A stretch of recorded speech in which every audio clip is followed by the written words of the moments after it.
students, how are you all? Hope you all are doing very good. Today students, we have to start our second chapter of class 6, which is about components of food. Okay, let's start it. See. So in the previous lesson, you have learned about the sources of food and the food habits of animal. In this lesson, we will learn about the components of food. These are the components which give energy, repair our body tissues, helps to grow and protect us from diseases. So students, हमने अपने previous lesson में किसके बारे में discuss किया? Different sources of food के बारे में discuss किया, जैसे हमें food derive होता है, and different habits of different food habits of animals also. बस इस चैप्टर में हम लोग क्या डिस्कस करने वाले हैं, कंपोनेंट्स ऑफ फूड के बारे में डिस्कस करेंगे, बिकॉज हर एक फूड के अंदर कुछ एलिमेंट्स, कुछ कंपोनेंट्स प्रेजेंट होते हैं जो हमें एनर्जी प्रोवाइड करते हैं, हमारे बॉडी टिश्यूज को रिपेयर करते हैं, हमें प्रोटेक्ट करते हैं from the diseases, and they also help us to grow. Okay, चलो. So first of all the very first topic is what? Components of food. Let's start it. So I told you our food contains some essential things that our body needs. हमारे food के अंदर कुछ essential ऐसी चीज़ें होती है जो हमारी बॉडी की रिक्वायरमेंट होती है, एंड उनको कहा जाता है कंपोनेंट्स ऑफ फूड या सिंपली न्यूट्रिएंट्स. ओके, सो जो मेन न्यूट्रिएंट्स हैं फूड के, that is proteins, carbohydrate, fat, vitamins and minerals. Okay, चलो. एंड इन न्यूट्रिएंट्स के अलावा हमें वाटर एंड रफेज भी रिक्वायर्ड होता है हमारी बॉडी की प्रॉपर फंक्शनिंग के लिए. ठीक, सो इनके फंक्शन के बेसिस पे हम न्यूट्रिएंट्स को कुछ ग्रुप्स में डिवाइड करते हैं. Okay, so nutrients based on their function. Number 1, body building nutrients. So body building nutrients कौन से होते हैं? Proteins. Then we have energy giving nutrients which are carbohydrates and fats. And third, we have protective nutrients which are vitamins and minerals. So first of all, we are going to talk about proteins. So proteins क्या हैं? Proteins carbon, hydrogen, oxygen and nitrogen के compounds होते हैं. Okay, some proteins, कुछ ऐसे proteins हैं जिनमें sulphur, phosphorus या मेटल भी होता है. They are needed to make new cells and to replace old cell. अब हमें बॉडी में प्रोटीन्स की रिक्वायरमेंट क्यों है? सो दैट हमारी बॉडी में न्यू सेल्स बने एंड जो ओल्ड सेल्स है वो रिप्लेस हो जाए. ठीक है, ये बेसिकली हमारी बॉडी में जो वॉर्न आउट टिश्यूज है उनको रिपेयर करते हैं. पल्सेस यानी कि दालें जो होती हैं, पल्सेस आपका बहुत अच्छा सोर्स है प्रोटीन का. एंड पल्सेस के अलावा आपको proteins milk, corn, soybean, wheat, nuts, egg, fish, meat etcetera इन सब से भी मिलता है. ठीक है. Then next we come to carbohydrates. So carbohydrates क्या हैं? Carbohydrates main energy giving nutrients है. ये आपके simple carbohydrates भी हो सकते हैं, complex carbohydrates भी हो सकते हैं. Simple carbohydrates होता है आपका sugar and complex carbohydrate is starch. We have shown you carbohydrates दो type के होते हैं, simple and complex. Simple आपका होता है sugar and sugar can be in the form of glucose, lactose, sucrose and complex होता है आपका starch. ठीक है. शुगर क्या है? शुगर आपका सोल्यूबल होता है इन वाटर, यानी कि वाटर में इजीली सोल्यूट हो जाता है. एंड ये 3 टाइप्स का होता है, that is glucose which is also known as fructose, lactose and sucrose. Fruits के अंदर ग्लूकोज और फ्रक्टोज प्रेजेंट होता है, लैक्टोज आपका मिल्क में होता है, एंड स्वीट्स एंड जागरी के अंदर सुक्रोज होता है. Okay, now next we have to talk about what starch. Starch क्या है? स्टार्च हमारा टेस्टलेस, ओडोरलेस एंड एक वाइट पाउडर की तरह होता है. ना तो उसको कोई टेस्ट होता है, ना इसको कोई स्मेल होती, एंड ये एक वाइट पाउडर की तरह होता है. ये वाटर में इनसॉल्यूबल है, यानी कि वाटर में डिसॉल्व नहीं होता है. स्टार्च. पोटैटोज यानी कि जो आलू होते हैं, they are very rich in starch, and wheat, rice, maize, they are also other sources of starch. So कुछ और आपको सोर्सेज यहाँ पे गिवन है कार्बोहाइड्रेट्स के, that is corn, rice, potato, cereal, sweet potato, sugar, jaggery, honey. These all are the sources of carbohydrates. Now next we are going to talk about fats. Fats क्या है? Fats greasy nutrients होते हैं, and ये many kinds यानी कि different types के fats होते हैं. Fats give 2 times more energy than carbs. Carbs यानी कि कार्बोहाइड्रेट्स. कार्बोहाइड्रेट्स के कंपैरिजन में फैट्स हमें double amount of energy provide करते हैं. फैट्स हमारे स्किन के अंदर स्टोर हो जाते हैं, हार्ट एंड किडनी के अराउंड स्टोर हो सकते हैं. फैट्स हमारी बॉडी में स्टोर होते हैं जिसको हमारी बॉडी यूज करती है when it is needed. Fats को हम प्लांट्स या एनिमल्स किसी से भी ऑब्टेन कर सकते हैं. प्लांट फैट्स की बात करें तो that is mustard oil, groundnut oil, coconut oil, sunflower oil and other vegetable oil and dry fruits. And animal fats के अंदर इंक्लूड किया जाता है butter, cheese, meat, fish, egg, yolk et cetera. Okay, Then next we come to vitamins. So vitamins क्या करते हैं? They protect us against infections and from diseases. हमें infection से प्रोटेक्ट करना, डिजीजेस के अगेंस्ट प्रोटेक्ट करना is the function of vitamins. And vitamins are needed in small quantities. Vitamins की ज़्यादा बड़ी क्वांटिटी रिक्वायर्ड नहीं होती है, बहुत छोटी क्वांटिटी में विटामिन की रिक्वायरमेंट होती है, लेकिन ये हमारी बॉडी के लिए काफ़ी इंपॉर्टेंट होते हैं। विटामिन्स दो टाइप्स के हैं, that is water soluble and fat soluble. Okay, so vitamins आपके water soluble and fat soluble होते हैं। वाटर सल्यूबल के अंदर इंक्लूडेड है vitamin B and C, and fat soluble में होते हैं vitamin A, D, E and K. So there are various vitamins, बहुत सारे वेरियस विटामिन्स है, like A, B complex, C, D, E and K. So vitamin B complex आपका group होता है vitamin B1, B2, B3, B5, B6, B7, B9 and B12 का group जो है उसे विटामिन बी कॉम्प्लेक्स कहा जाता है। And if there is lack of vitamins, अगर आपकी बॉडी में विटामिन्स की कमी होती है, सो एक पर्सन को डिजीजेस से सफर करना पड़ता है। ओके, यहाँ पे आपको एक टेबल गिवन है जहाँ पे डिफरेंट विटामिन्स के सोर्स, इंपॉर्टेंस एंड उनकी डिफिशियंसी डिजीजेस को डिस्क्राइब किया गया है। फॉर एग्जाम्पल विटामिन ए आपको milk, butter, egg, liver oil, चीज, ग्रीन लीफी वेजिटेबल्स, ये कुछ सोर्सेज है। एंड इसकी इंपॉर्टेंस क्या है, ये हमारी हेल्दी स्किन एंड आइज के लिए इंपॉर्टेंट होता है। एंड इसकी डेफिशिएंसी से जो डिजीज होती है that is night blindness. Next we come to vitamin B. Vitamin B हमारी नॉर्मल ग्रोथ एंड डेवलपमेंट के लिए ज़रूरी है, healthy skin, nervous and digestive system के लिए रिक्वायर्ड है। एंड इसकी deficiency disease is beri. Then we have vitamin C जो सिट्रस फ्रूट्स या स्प्राउट्स में ज़्यादा होता है, and it is good for our healthy teeth and gums, and इसकी डेफिशिएंसी डिजीज होती है scurvy. Then next we have vitamin D which is in milk, green vegetable, egg, fish, meat and sunlight.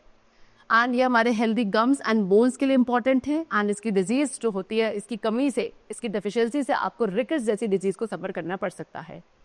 Then we have vitamin E which is in cereal, milk, meat, egg, yolk, and ये हमारी bones को strength provide करता है, muscles को strength provide करता है, and toxic के against fight करता है हमारी बॉडी में। एंड इसकी वीकनेस से, इसकी डेफिशिएंसी से आपके मसल्स वीक हो सकते हैं, न्यूरोलॉजिकल डिसऑर्डर्स हो सकते हैं। And the next we have vitamin K which is in green leafy vegetable. ये हमारी हीमोग्राजिक कंडीशंस को प्रिवेंट करता है, एंड इसकी डेफिशिएंसी से जो हमारी ब्लड क्लॉटिंग है वो नहीं हो पाती। Now next we talk about minerals. Minerals are also needed in small quantities. अब जैसे vitamins आपको छोटी क्वांटिटी यानी कि ज़्यादा नहीं चाहिए होते थे, ऐसी मिनरल्स भी स्मॉल क्वांटिटीज़ में ही रिक्वायर्ड होते हैं। ये हमारी हेल्थ को मेंटेन करने के लिए इंपॉर्टेंट होते हैं। There are some minerals like iron, calcium, iodine, phosphorus, sodium, potassium, fluorine. Okay, so these are the different types of minerals which are required by our body. Now next we are going to talk about this table, जहाँ पे again आपको कुछ minerals, उनके sources, उनकी importance and उनकी deficiency से होने वाली डिजीजेस डिस्कस करी है। So first of all we have calcium. Calcium का क्या सोर्स है? I think you all must know it कि कैल्शियम मेनली आपका मिल्क एंड मिल्क से बने हुए सारी प्रोडक्ट्स में होता है, right? So milk and milk products, beans, cereal, meat, fish, इन सभी में कैल्शियम प्रेजेंट होता है। ओके, इंपॉर्टेंट है हेल्दी बोन्स के लिए, टीथ के लिए, एंड ब्लड की क्लॉटिंग को भी प्रिवेंट करता है। एंड इसकी डेफिशिएंसी से हमारी जो बोन्स है वो वीक हो जाती है, रिकेट्स हो सकता है, ऑस्टियोपोरोसिस डिजीज भी हो सकती है। The next we come to iron. Iron is again a mineral जो कि cereals, pulses, meat, green leafy vegetables से प्रेजेंट होता है। हमारी बॉडी में हीमोग्लोबिन की फॉर्मेशन के लिए इंपॉर्टेंट है, एंड इसकी डेफिशिएंसी से हमारी बॉडी में अनीमिया डिजीज हो सकती है। देन वी हैव आयोडीन जो कि sea food and C salt में प्रेजेंट होता है। थायरॉक्सिन हार्मोन की प्रोडक्शन के लिए इंपॉर्टेंट है, and deficiency disease is goitre. Then phosphorus जो कि milk, bajra, ragi, nuts, green vegetables, meat, fish पे प्रेजेंट होता है। टीथ एंड बोन्स की फॉर्मेशन के लिए इंपॉर्टेंट है, एंड इसकी डेफिशिएंसी से जो डिजीज होती है that is rickets. Next we have sodium and potassium. ये आपका salt, leafy vegetables and citrus fruit में प्रेजेंट होता है। बॉडी वाटर मेंटेन करने के लिए इंपॉर्टेंट है, एंड इसकी डेफिशिएंसी से मसल वीक हो सकती है, डिहाइड्रेशन हो सकता है। And the last we have fluorine जो कि मिल्क एंड सी फूड में प्रेजेंट होता है, हेल्दी टीथ एंड बोन्स के लिए इंपॉर्टेंट है, एंड डेफिशिएंसी से आपके टीथ एंड बोन्स कैसे हो सकते हैं? Week. So these were all the different types of nutrients, and I told you in the starting only that other than these nutrients we also require water and roughage for the proper and normal functioning of our body. So now next we are going to talk about water. ठीक है, so other than nutrients के अलावा water भी essential है। हमारी body weight में 70% क्या है?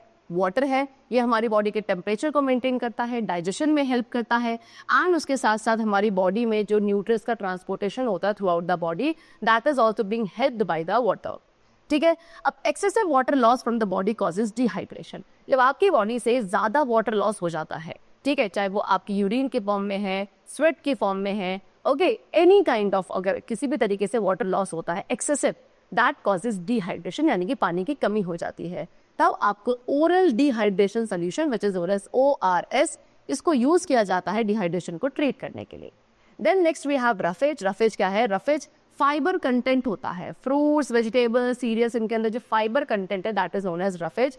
ये डाइजेशन में हेल्प करता है। हम रफेज को डाइजेस्ट नहीं करते बिकॉज ये कॉन्स्टिपेशन प्रिवेंट करता है। ओके, रफेज हमें किसी भी तरीके के न्यूट्रिएंट्स प्रोवाइड नहीं करते, लेकिन आपके स्टमक में जो एक्सेस ऑफ एसिडिटी हो सकती है उसको रिड्यूस करने का काम करता है roughage. Okay, now next we talk about balance diet. So the food that we consume in a day is called a diet. अब एक दिन के अंदर जो भी आप खाना खाते हो डिफरेंट टाइम पीरियड पे, that is called the diet.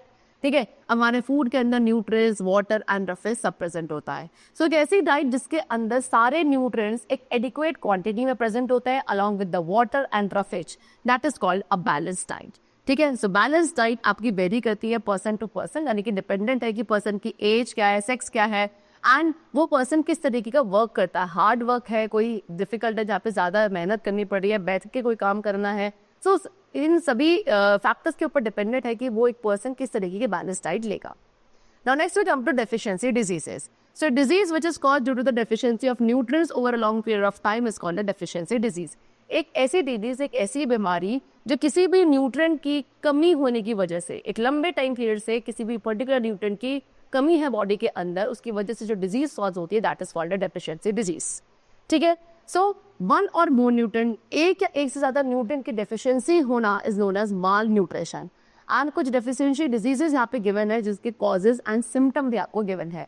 For example क्वाशरकोर, ये क्या है? जब प्रोटीन की डेफिशिएंसी होती है then we suffer from this disease. And इसके क्या सिम्टम है? आपका स्टमक सोलन यानी कि फूलने लगेगा, लेग्स बहुत थिन पतले हो जाते हैं, स्किन पे पैचेस होने लगते हैं।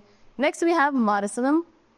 मैरिस्मिज्म, ये क्या होता है? प्रोटीन एंड कार्बोहाइड्रेट की डेफिशिएंसी से होता है। इसमें बॉडी बहुत थिन हो जाती है, स्किन जो है वो रिंकल्स उसमें आ जाते हैं all over the body. And जो प्रोटीन एंड कार्बोहाइड्रेट की डेफिशिएंसी होती है उसको आप प्रोटीन एनर्जी माल न्यूट्रिशन यानी कि PEM से भी जानते हैं। We have shown you the symptoms like this. ये आपके माल न्यूट्रिशन यानी कि PEM वाले बच्चे हैं जिनको इन डिजीजेस से सफर करना पड़ता है। Next we have obesity. So when we eat fat rich food in more quantity than the work we do, it causes obesity. यानी कि जितना आप काम करते हो उससे कंपैरिजन में आप ज़्यादा ऐसा फूड खा रहे हो जो कि फैट रिच होता है, सो आपकी बॉडी में ओबेसिटी होने लगती है। एंड एक ओबेस पर्सन में heart diseases, high blood pressure की प्रॉब्लम होने के चांसेस बढ़ जाते हैं। ऑयली फूड, जंक फूड आपका रिच होता है फैट में एंड आपको ओबेसिटी कॉज कर सकता है। ओबेसिटी के थ्रू बाकी डिजीजेस भी हो सकती हैं। सो ओबेसिटी अवॉइड करने के लिए हमें फैटी एंड जंक फूड को अवॉइड करना चाहिए। ओके, चलो, the chapter is completed. I hope you all must have understood the chapter very clearly. Let's meet very soon in the next class and then take care and thanks to everyone.